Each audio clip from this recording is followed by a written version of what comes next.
Бујар Османи вчера подпиша капитулација, а дипломатијата доживаа нокаут. Според лидерот на ВМРО-ДПМНЕ Христијан Мицкоски, Османи подпишал само предлог преговарачка рамка. Протоколот кој што го подпиша Бујар Османи сега ја подотвори вратата, односно ја отвори вратата за Бугарија, односно за Албанија, се извинувам, да ги почне преговорите, но не и за Македонија. За да Македонија ги почне преговорите, потребно е да се промени уставот, односно преамбулата.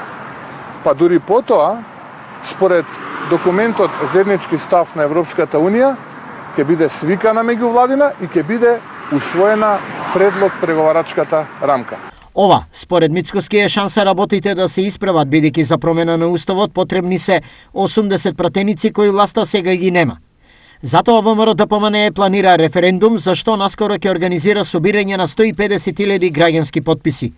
Кое ќе биде основното референдумско прашање? Ние бараме истата да претрпи измена во членот 5, алинеја 4, каде што таа сега ваква каква што е се повикува на билатералниот договор и протоколот кој што го подпиша Бујар Османи и протоколите кои што ќе ги подпиша. Тука треба да ја бараме суштината во сето. Ова е суштината. Од Социјалдемократскиот сојуз за референдумската идеја на Мицкоски велат дека е само уште една граѓанска лага и манипулација. Сите лаги на Мицкоски, ВМРО-ДПМНЕ и Левица, мислам дека паднаа во вода, затоа што не се менува нити идентитетот, не се преговара нити за јазикот, нити за културата, нити за идентитетот и историските прашања не се дел од преговорите со Европската Унија. На национално ниво досега во државата се организирани 3 референдуми. Последниот се одржа на 30 септември 2018 година, кога граѓаните на референдум се изјаснија на прашањето дали сте за членство во НАТО и ЕУ со прифаќањето на договорот меѓу Македонија и Грција.